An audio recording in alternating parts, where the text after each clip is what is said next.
আসসালামু আলাইকুম। কেমন আছো বন্ধুরা? আশা করি ভালোই আছো আল্লাহর রহমতে। তো আলহামদুলিল্লাহ আমিও ভালো আছি। আজকে আমি বানাবো কই মাছের ভাপা। তো লাউ শাক দিয়ে কিন্তু এটা আমি বানাবো।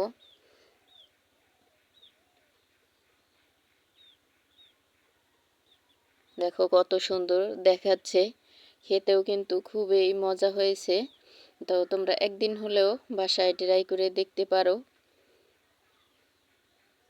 আমি এখানে কই মাছ নিয়েছি। এটা কিন্তু বিলের কই মাছ, আমাদের নিজেদের হাতের পুষ্কুনি না, সরি, বিলে যে ছোট ছোট ডোবা থাকে বা পুষ্কুনির মতো কাটা হয় সেগুলোতেই সেই মাছগুলোই ছিল আমার ফ্রিজে। তো সেগুলোই আজকে আমি এরকম করে রান্না করব। লবণ, হলুদ, মরিচের গুঁড়া, জিরা গুঁড়া, পেঁয়াজ বাটা, রসুন বাটা, সরিষা বাটা আমি কিন্তু সব কিছু দিয়ে এটাকে ভালোভাবে মিশিয়ে নেব মাছের গায়ে, যেন খুব ভালোভাবে মিশে যায়। তো এটা কিন্তু আমি হাত দিয়ে মেখে নেব সুন্দর করে।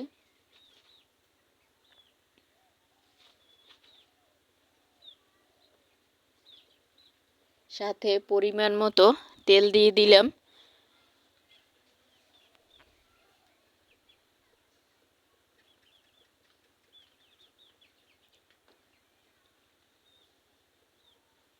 এই তো দেখো আমার মাছগুলো কিন্তু মেখে নেওয়া শেষ। এটাকে আমি কিছু সময়ের জন্য এভাবেই রেখে দেব। তো কিছুক্ষণ পরেই আবার ফিরে আসবো রান্নার জন্য। এই তো আমি লাউ শাক নিয়েছি, ধুয়ে নিয়েছি আমি লাউ শাকটাকে। এবার আমি লাউ শাকের উপরে মাছটা দিয়ে দেব। তা আমার আপুরা জানি না কেন এখন এত বড় মানে ভিডিও বানাচ্ছে, কি আর বলবো। হয়তো অনেক আপুরাই আমার কথা শুনে রাগ করবে, তো তোমরা রাগ করো না প্লিজ। দেখা যায় একটা ভিডিও যদি এত লং হয় তো সবার ভিডিও আমরা কিভাবে দেখব? আসলে আমরা কি ভিডিওগুলি দেখি নাকি শুধু লাইক কমেন্ট করে চলে যাই? এগুলো আমার একটা প্রশ্ন থেকে গেল আপু তোমাদের কাছে। একটা ভিডিও যদি আমাদের 15 মিনিট, দেখা যায় 16 মিনিট, 18 মিনিট এত লং হয়, তাহলে আমরা এরকম কয়টা ভিডিও দেখতে পারবো? আর যদি আমাদের ভিউ না হয় তাহলেই আমরা কি করব ভিডিও বানিয়ে? দেখা যায় একটা ভিডিওর পিছে কিন্তু আমাদের অনেকটা টাইম দিতে হয়, অনেক পরিশ্রম করার লাগে। তাহলে কিভাবে আমরা সামনে এগিয়ে যেতে পারবো, কিংবা আমরা কিভাবে সাবস্ক্রাইব বাড়াবো? তো আমরা চাইলে কিন্তু একটু শর্ট ভিডিও বানাতে পারি। তো আপুরা তোমরা আমার কথায় কেউ মাইন্ড করো না প্লিজ, তোমাদের কাছে আমার অনুরোধ যে একটু শর্ট ভিডিও করো।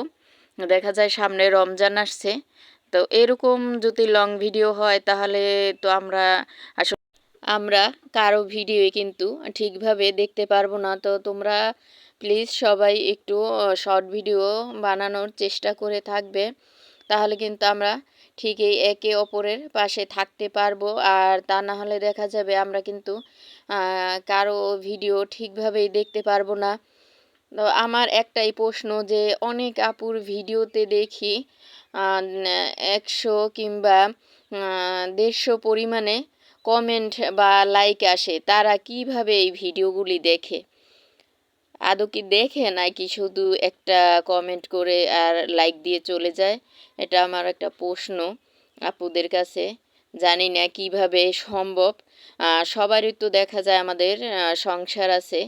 আমরা কিন্তু সংসারের কাজ নিয়ে যখন ভিডিও বানাই তখন অবশ্যই আমরা আমাদের সংসারের কাজ আছে, তখন সংসারের কাজগুলো রেখে কিভাবে এতগুলি ভিডিও দেখে, মানে কিভাবে সে এটা ওয়াচ টাইমটা পূর্ণ করবে বা সেই ভিডিওগুলি দেখে নেয়। আর যদি এটা টেনে দেখে বা স্কিপ করে তাহলেও তো সমস্যা। ইউটিউবের যে কম্পিউটার রোবট সে তো ঠিকই দেখে নেয়, তখন তো তার আইডিতেও সমস্যা হয়। যেহেতু আমরা এরকম কাজটি করব না ইনশাল্লাহ, একটু শর্ট ভিডিও দেওয়ার চেষ্টা করব। তো আপুরা তোমরা মনে কেউই কষ্ট নিও না। আমি যা মনে হয়েছে সেগুলোই বলেছি। তো এখানেই আজকের ভিডিও আমি শেষ করব। সবাই ভালো থেকো। আল্লাহ হাফেজ।